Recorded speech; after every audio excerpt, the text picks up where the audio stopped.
오늘 욥기 42장 5절 말씀 가지고 하나님을 아는 기쁨이라는 제목으로 하나님의 말씀 선포하도록 하겠습니다. 여러분, 욥기 말씀 듣느라고 수고하셨습니다. 오늘 마지막입니다.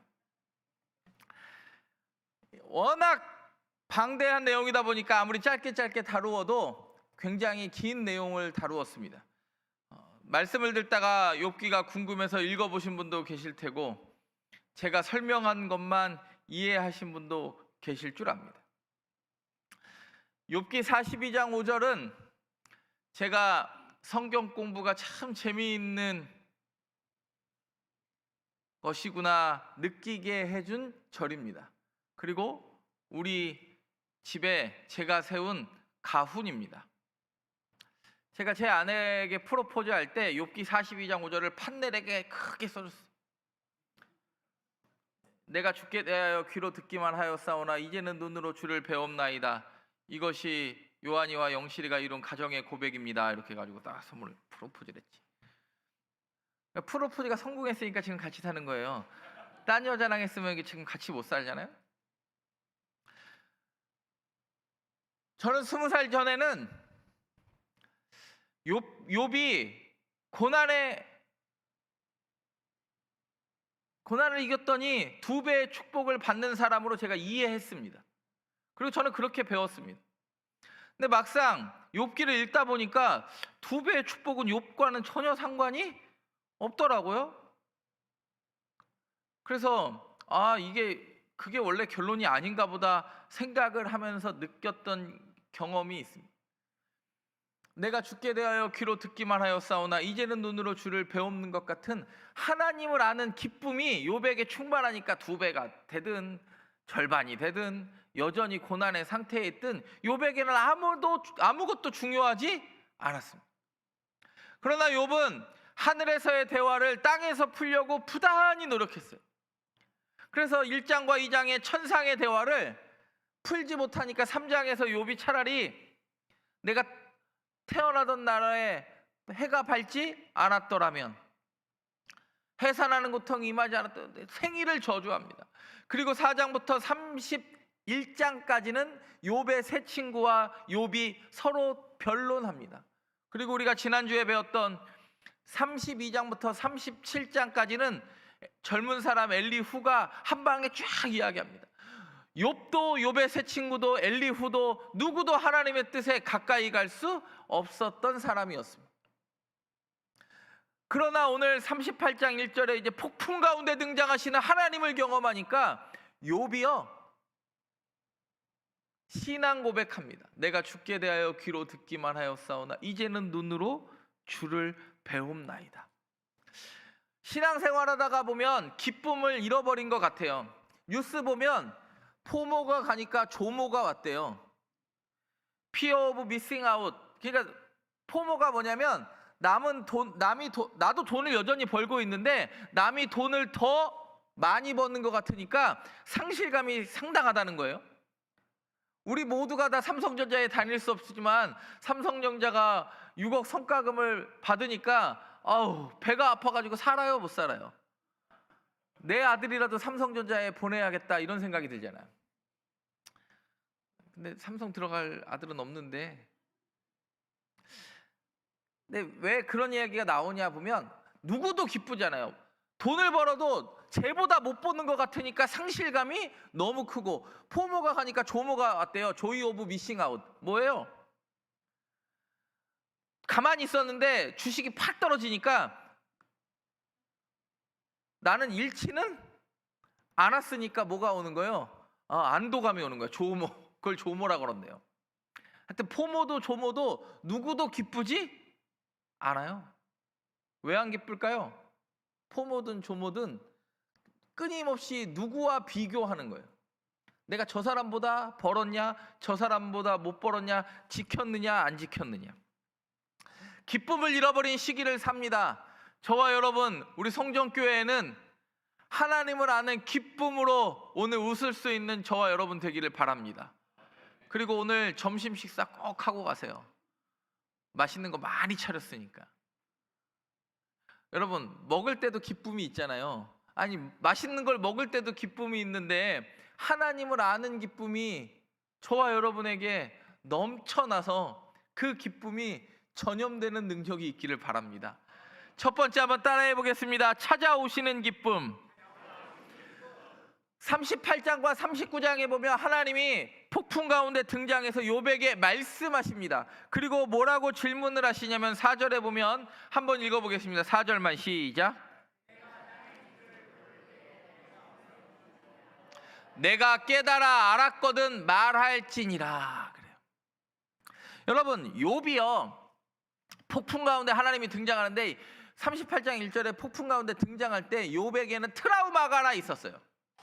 그게 욥기 1장 19절에 보면 이런 트라우마예요. 욥이 재물과 인재 천재 순으로 재물과 자기의 자녀들을 다 뺏길 때 마지막 천재가 뭐냐면, 하늘의 재앙이 뭐였냐면 폭풍우가 몰려와 가지고 욥의 자녀들이 거주하던 집이 무너져 가지고 7남 3녀의 자녀들이 한꺼번에 몰살당해요. 그 폭풍만 생각하면 뭐가 생각날까요? 욥에게 그때 자녀를 잃었던 그때 그 감정들이 생각날 거 아니에요. 제가 새벽마다 환자들을 위해서 기도하는데, 특히 기도할 때 여러분, 자녀들 아픈 부모의 마음을 이해합니까? 부모가 아프면 그냥 엄마 병원 가. 그나마 효도하는 건 뭐예요? 모시고 가는 게 효도예요. 근데 자녀가 아프면요, 섣불리 부모는 말도 걸기가 어려워. 근데 욥은 그 정도 수준이 아니에요. 폭풍우가 밀려올 때마다 욥은 이게 트라우마였을 거예요. 내 자녀를, 재산을 잃어버렸던 그 감정이 아니라 내 자녀를 잃어버렸던 그 감정 속에서도 하나님은요, 고난을 밀치고 오시는 게 아니라 그 고난 한가운데서 다시 살 수 있도록 그 고난에서 임재하시는 분이 하나님이세요. 오늘 성경이 이야기하잖아요. 고난을 피해 오시는 분이 아니라 고난을 뚫고 오셔요, 하나님이. 욥이 오늘 38장 39장 집에 가서 읽어보시면 하나님이 욥에게 네가 당한 고난이 왜 이런 거야 폭풍 가운데 등장하셔서 설명하지 않으세요. 뭐 하시죠? 질문하세요.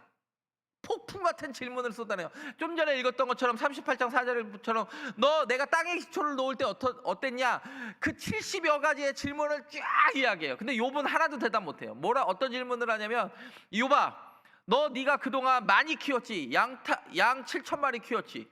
소 3,000마리 키워왔지. 나귀가 1,000마리였지.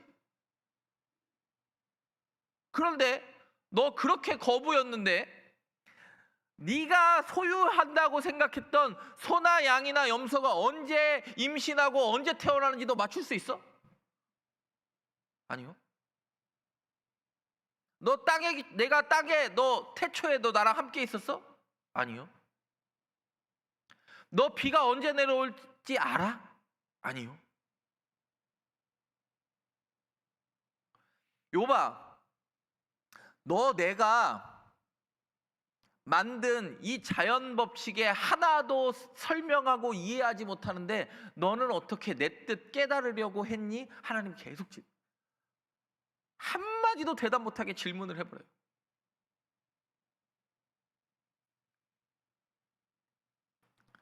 욥이 하나님을 찾아낸 것이 아니에요. 하나님이 누굴 찾아왔어요? 욥을 폭풍 가운데서 찾아오셨어요. 소크라테스가 이런 말을 했습니다. 네 자신을 알라. 여전히 몰라요.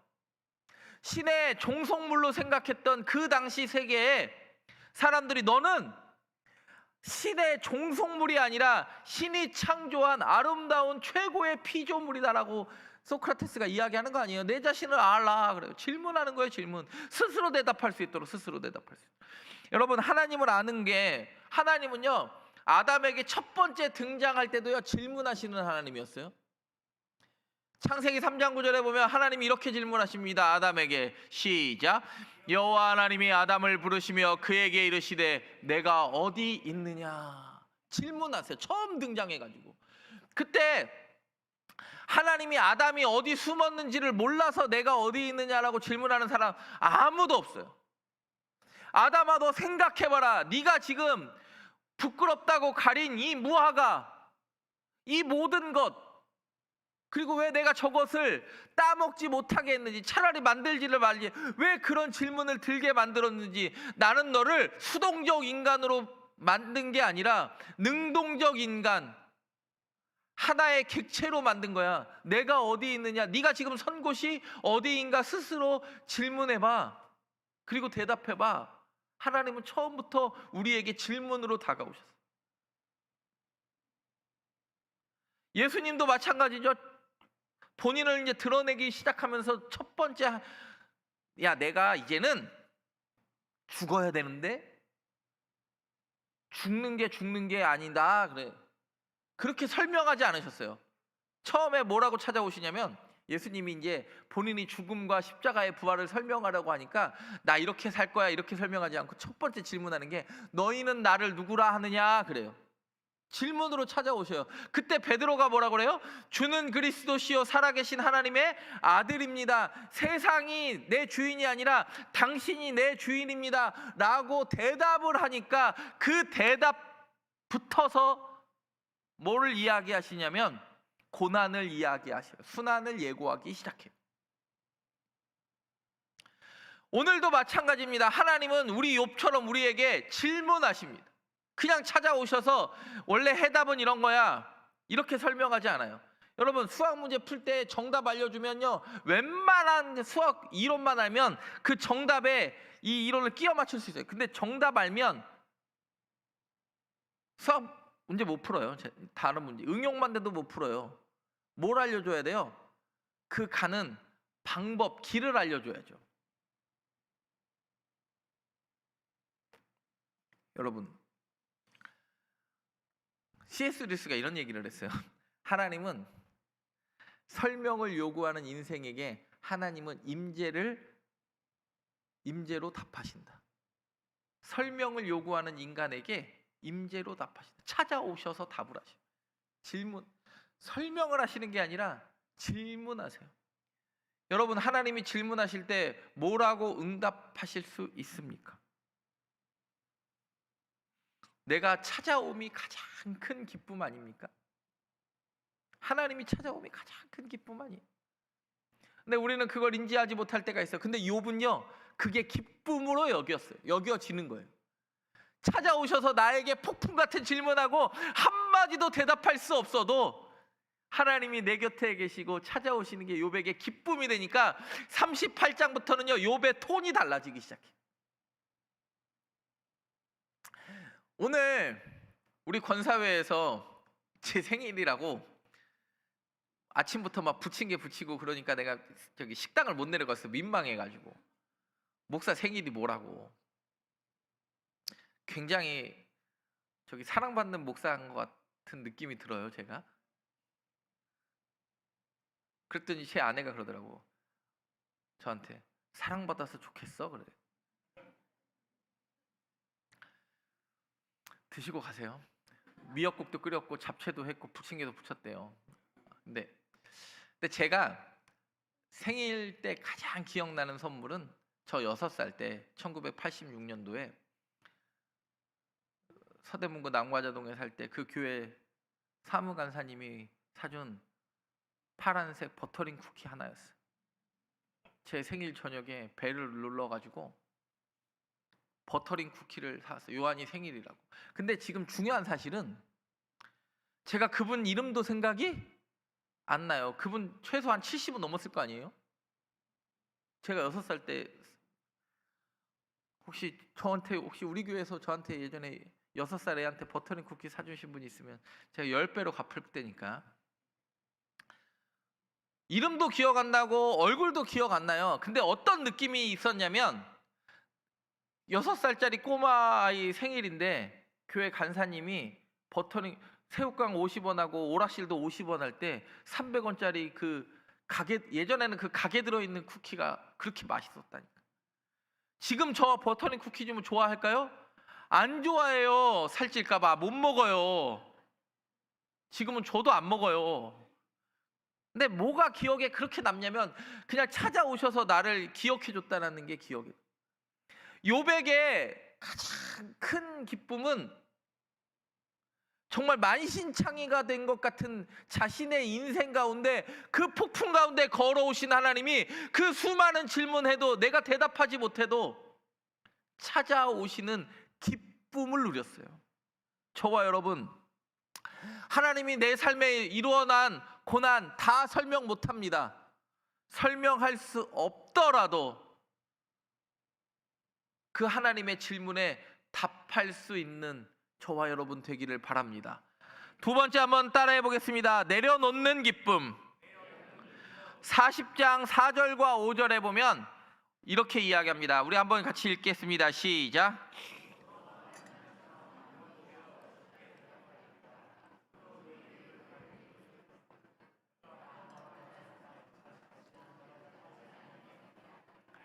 보소서 나는 미쳐나오니 무엇이라 주께 대답하리이까 손으로 내 입을 가릴 뿐이로소이다. 묵비권을 행사해요. 이 묵비권을 행사하는 건 두 가지의 의미가 있어요. 그동안 친구들과 변론했던 내 입의 무익함을 갑자기 깨달았으니까 묵비권을 행사하고, 그리고 38장과 39장에 하나님이 폭풍 가운데서 등장하셔서 70개의 질문을 쏟아냈는데 내가 단 하나도 대답할 수 없는 연약한 존재이기 때문에 욥은 묵비권을 행사합니다. 와, 욥이 스스로 생각했을 거예요. 난 아무것도 아니구나. 그리고 이 40장 6절부터 41장 끝까지 뭘 얘기하냐면 하나님이 베헤못과 리워여단에 대해서 이야기해요. 그래서 어떤 성경은 이 베헤못과 리워여단을 하마와 악어로 번역한 성경도 있어요. 쉽게 이야기하면 이 베헤못과 리워여단이라는 그때 당시에 제어할 수 없는 이 엄청난 동물도 내가 창조했고 내가 만들었는데 너 어떻게 내 큰 뜻을 알 수 있겠는가? 욥은 여전히 묵비권을 행사합니다. 하나님의 주권 밖에 있는 것이 하나도 없음을 욥이 깨닫기 시작해요. 그리고 나서 하나님을 경험한 사람은요 다 깜짝깜짝 놀라는 거 아닙니까? 이사야도요 하나님의 임재를 경험하니까 6장 5절에 보면 이사야 6장 5절 시작. 그때 내가 말하되 화로다 나여 망하게 되었도다. 나는 입술이 부정한 사람이요 나는 입술이 부정한 백성 중에 거주하면서 만군의 여호와이신 왕을 배웠음이로다 하였도라. 하나님의 임재를 경험하니까 너무 행복한 게 화로다 나여 망하게 되었다. 왜? 나 같은 인생에 찾아오신 게 너무. 그리고 물고기 많이 잡으니까 베드로가 누가복음 5장 8절에 뭐라고 그래요? 시몬 베드로가 이르되 이를 보고 예수의 무릎 아래 엎드려 이르되 주여 나를 떠나소서 나는 죄인이로서. 아니 베드로한테 물고기 많이 잡게 해줬더니 주님 갈릴리 수산시장 점령합시다 라고 이야기하는 게 아니라 주여 나를 떠나소서 나는 죄인이로서. 나는 망하게 되었다. 나는 죄인이다. 그리고 전도서도 이렇게 이야기합니다. 5장 2절에 시작. 말을 내지 말라. 하나님은 하늘에 계시고 너는 땅에 있음이니라. 그런즉 마땅히 말을 적게 할 것이라. 욥이요 왜 내려놓는 기쁨이 생겼냐면, 왜 침묵할 수밖에 없었냐면 하나님의 창조의 법칙과 질서도 깨닫지 못하면서 내 삶에 일어난 일을 내가 스스로 판단하려고 했으니까. 내 삶의 주권이 누구에게 있다고 착각했으니까요. 내게 있다고 착각했는데 내 것 하나님 거였습니다. 욥이 그렇게 고백하는 거예요. 사람들은요 현대 시대에 번아웃과 불안에 시달립니다. 남들과 뒤처질까 봐 불안하고 걱정됩니다. 제가 얼마 전에 3일간 청년 집회를 갔다 왔어요. 3일간 청년 집회를 갔다 왔는데 청년들은 알 수가 없더라고. 속을 알 수가 없어. 이게 그래서 제가 무슨 생각이 들었냐면, 야, 우리 교회 성도들과 목회해야지, 이거 청년들 목회 쉽지 않겠네, 이런 생각이 들어요. 3일 내내 설교를 하는데 얘네들이 어디서 뭐가 웃긴지는 모르겠는데 웃고, 자기네들끼리 고민이 많이 되더라고. 그래서 제가 3일 동안 무슨 생각이 들었냐면, 야, 이거 송정교회 교인들하고 설교해야지, 이거 갑자기 모르는 사람들하고 설교하려니까 매우 땀이 삐질삐질 난다, 이런 느낌이 들었어요. 근데 은혜는요, 하나님이 주시는 거더라고. 은혜는 하나님이 주시는 거. 목사가요, 아무리 설교 잘하려고 발버둥 치고 해도 되는 게 아니에요. 하나님이 주시기로 작정하면 하나님이 사용하시기로 작정하는 순간이 있다. 제가 너무 감사했어요. 여러분, 하나님과 씨름하는 문제가 있습니까? 여전히 해결되지 않는 문제가 있습니까? 내 것이라고 판단하기 때문에 그래요. 혹시 이번 주에 여러분 꼭 이렇게 기도하면 좋겠습니다. 하나님, 이거 이렇게 풀고 싶습니다. 저렇게 풀고 싶습니다. 내 것입니다. 내 것 지키게 해주시고 더 확장되게 해주시고, 그런 기도 잠깐 내려놓고, 하나님, 나는 하나님이 질문해도 하나도 대답할 수 없는 연약한 인간입니다. 하나님은 나를 창조하신 창조주이고 나는 하나님의 자녀입니다. 나는 하나님의 피조물입니다. 하나님을 하나님의 자리에 내려놓는 기쁨이 있게 하옵소서. 여러분, 기도할 수 있기를 바랍니다. 목사도요, 부여잡으려고 그러면 안 되더라고. 그리고 아시죠? 야구도 그렇고 테니스도 그렇고 모든 운동도 힘이 들어가면 삑살이 나요. 내가 하려고 그러면 삑살이 나요. 근데 힘 빼고 그냥 그 반동에 그냥 내어 맡기면 가장 잘 쳐져요. 저는 힘이 들어가는 목사예요? 빠지는 목사예요? 예. 항상 이렇게 뒤에 걸 얘기하는 거잖아요. 내가 또 질문을 잘못했어. 하나님은 질문하시고 목사도 질문하니까 여러분들이 얼마나 해골이 아프시겠어요? 근데 저는 운동을 잘 못하니까 테니스 레슨 받을 때마다 우리 테니스 레슨 선생님이, 우리 집 앞에 있는 테니스 선생님, 저기 회원님, 그분은 저가 목사인지도 모르니까, 회원님 힘 빼세요, 힘 빼세요. 또 들어갔네, 힘 들어갔네. 근데 자꾸 들어가는 걸 어떻게 해?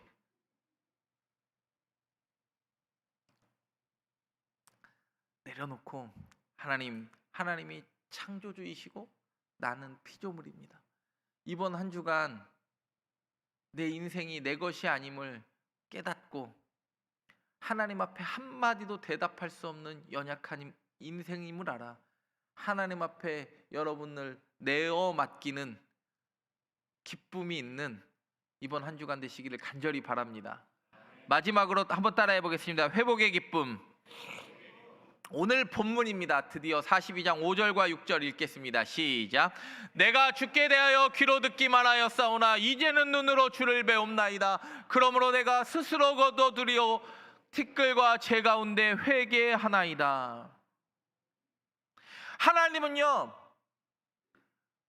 2배 축복을 주고 고백하게 하시는, 여러분 2배 축복 주면요, 여러분 여기서 하나님 고백 안 할 사람 있어요? 다 고백하죠. 하나님은요, 회복시키시고 고백하게 하시는 분 아니에요. 고백이 되니까 회복시키셔요. 여기서의 회복은 2배의 축복을 이야기하는 게 아니에요. 신앙의 온전한 회복이 있고 하나님을 눈으로 보는 것 같은 온전한 신앙의 회복을 이야기하는 거 아닙니까? 욥기의 결론은 고난 후에 2배의 축복이면 이렇게 길게 쓸 필요 없죠. 고난당했다, 2배 축복받았다. 2장이면 되겠네. 근데 왜 하나님은 42장을 통하여 인간의 부질없는 언어 같은 이 언어도 하나님은 이 그릇에 담아놓으셨는가? 우리가 그렇게 생각하기 때문이라는 거예요. 하나님은 욥의 그릇을 넓게 하신 분이에요. 그러니까 욥이 2배의 축복을 받거나 아니면 예전처럼 또 잘 살거나 양 7천 마리, 야 7천 마리면 얼마나 잘 살.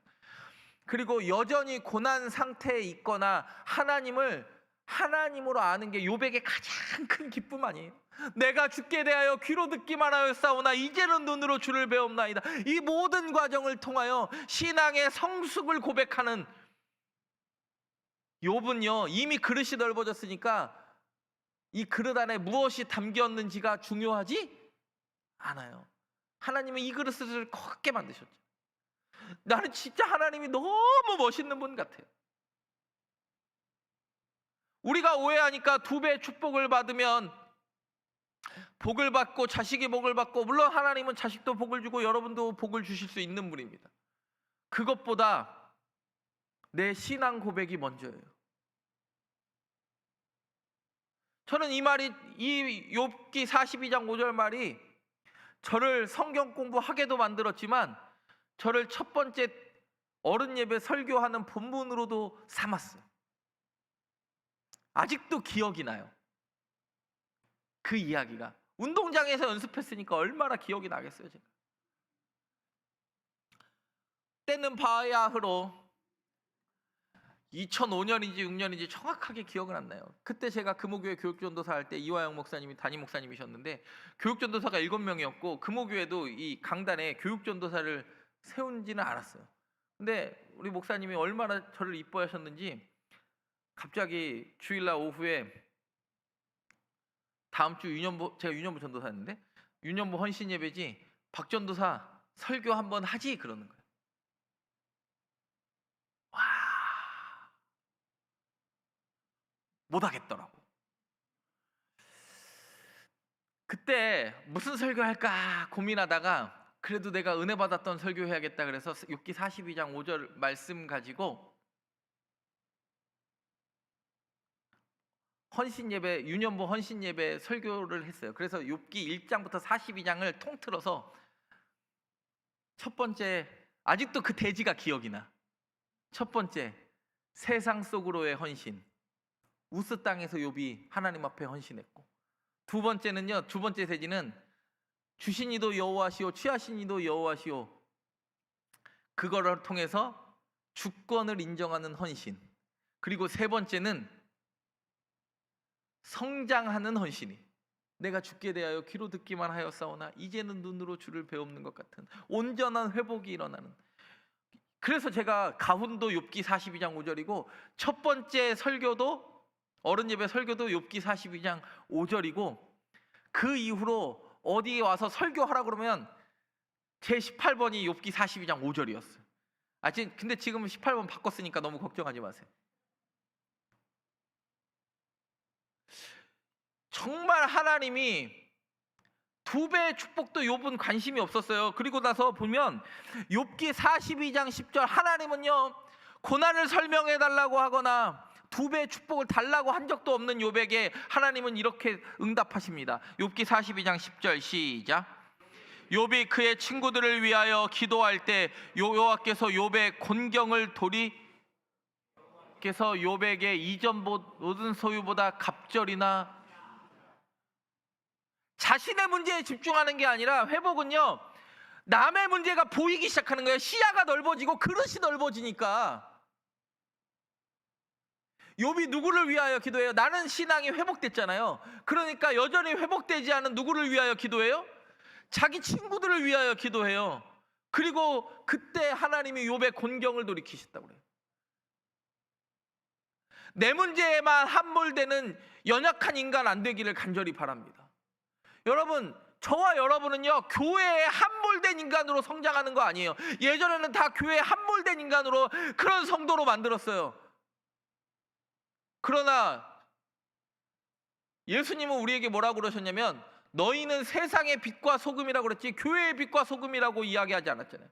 우리의 회복은 지금 우리 교회에서 신앙생활을 어떻게 잘하느냐가 아니라 여러분의 신앙이 회복이 됐으면, 교회라는 정류소를 통해 주유를 했으면 나아가서 내 그릇이 어떻게 하나님을 넓게 하셨는지를 증명하는 회복이 온전한 회복인 줄 믿습니다. 사랑하는 송정교회 성도 여러분, 고난이 끝났기 때문에 회복이 된 것이 아니라 하나님을 배웠기 때문에 회복된 것입니다. 성경은 이야기합니다. 기뻐하라 이야기합니다. 여러분, 기쁨을 혹시 잃어버리셨습니까?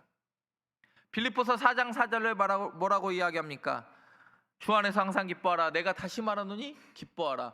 데살로니가전서 5장 16절에 뭐라고 이야기합니까? 항상 기뻐하라. 명령이에요. 기뻐할 수 있겠니라고 묻지 않으면 그냥 기뻐하라고 명령합니다. 하나님을 기뻐하는 것이 우리의 힘이라고 느헤미야 8장 10절에서 이야기하지 않았습니까? 그리고 우리가 세례 받을 때 항상 그 웨스터민스터 신앙교리 1장 1항에 보면 뭐라고 그래요?